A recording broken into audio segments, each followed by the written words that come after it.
दलित दस्तक फिर से आ गया है लेकर अपना बहुजन कैलेंडर 2023 का बहुजन कैलेंडर।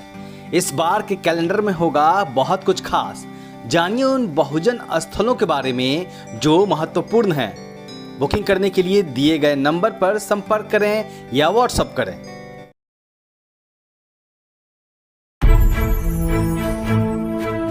इस देश में जब भी किसी ने बहुजनवाद के लिए काम किया है, मानवता के लिए काम किया है, तो कथित हिंदूवादी ताकतें उनके पीछे पड़ गई हैं। बाबा साहब डॉक्टर अंबेडकर का नाम लें, पेरियार का नाम लें, या फिर ललित सिंह यादव का नाम लें, या फिर इस कड़ी में जितने भी नाम आते हैं उनका नाम लें। जब जब उन्होंने ऐसी बातें कही हैं जिसमें मानवता हो, जब जब उन्होंने बुद्ध धर्म की बात की है, जब जब उन्होंने हिंदू धर्म के भीतर जो जातिवाद बैठ गया है उसके खिलाफ बोला है, हिंदू धर्म के भीतर जो असमानता और भेदभाव है उसके खिलाफ आवाज़ उठाई है और समानता की बात की है, हिंदुवादी ताकतें उनके पीछे पड़ जाती हैं।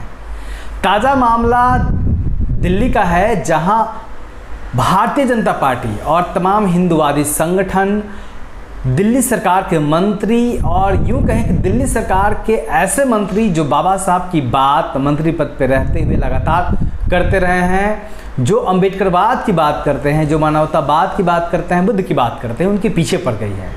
दरअसल दिल्ली में 5 अक्टूबर को अशोक विजयदशमी का कार्यक्रम था और इस दौरान हजारों लोगों ने बौद्ध धर्म की दीक्षा ली। इस कार्यक्रम में राजेंद्र पाल गौतम भी शामिल हैं और ये खुली हुई बात है कि राजेंद्र पाल गौतम सालों से बौद्ध धर्म को मानने वाले हैं, बाबा साहब डॉक्टर अंबेडकर को मानने वाले हैं। डॉक्टर राजेंद्र पाल गौतम ने कभी अपनी विचारधारा को किसी से छिपाया भी नहीं।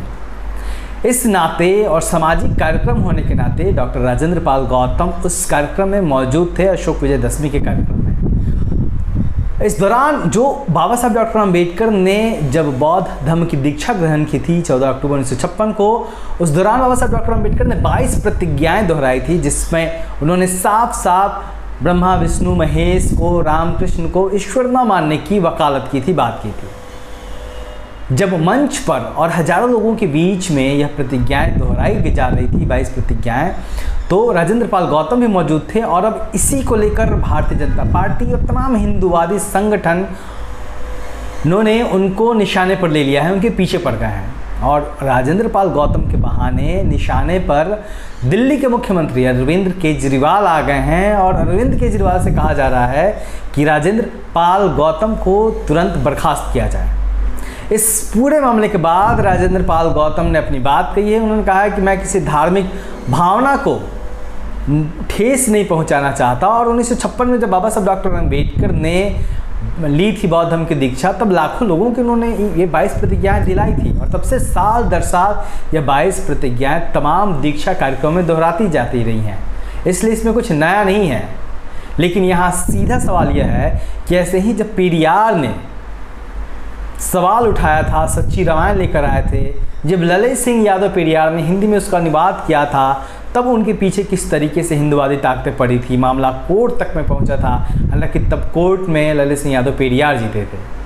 ऐसे ही जब बाबा साहब डॉक्टर अंबेडकर ने तमाम सुधारों की गुंजाइश के बाद तमाम उन्होंने कोशिश की कि हिंदू धर्म में सुधार हो जाए, हिंदू धर्म में समानता मिले देश के वंचितों को भी, लेकिन जब ऐसा नहीं हुआ तो उन्होंने बौद्ध धर्म की दीक्षा दी थी और तब से आज तक लगातार उसी खुन्नस में बाबा साहब डॉक्टर अंबेडकर की मूर्तियां तोड़ी जाती रही हैं, बाबा साहब डॉक्टर अंबेडकर की उंगली तोड़ी जाती रही हैं और किसी न किसी तरीके से उन लोगों को निशाना बनाया जाता है जो अंबेडकरवाद की बात करते हैं, जो कहीं ना कहीं अंबेडकरवाद के प्रतीकों को अपने साथ लेकर चलते हैं। और एक बार फिर से हिंदुवादी ताकतों को मौका मिला है राजेंद्र पाल गौतम के रूप में और उनके पीछे पड़ गई है। लेकिन सवाल यह है कि क्या समानता की बात करना, क्या भेदभाव खत्म करने की बात करना, क्या सब कोई समान हो इसकी वकालत करना गुनाह है? अगर गुनाह है तो देश में करोड़ों लोग गुनाहगार हैं, दुनिया में अरबों लोग गुनाहगार हैं, क्योंकि वो बुद्ध को मानते हैं, धर्म को मानते हैं, स्वतंत्रता बंधुत्व की बात करते हैं। देखते रहिए दिल्ली दस्तक। जय भीम।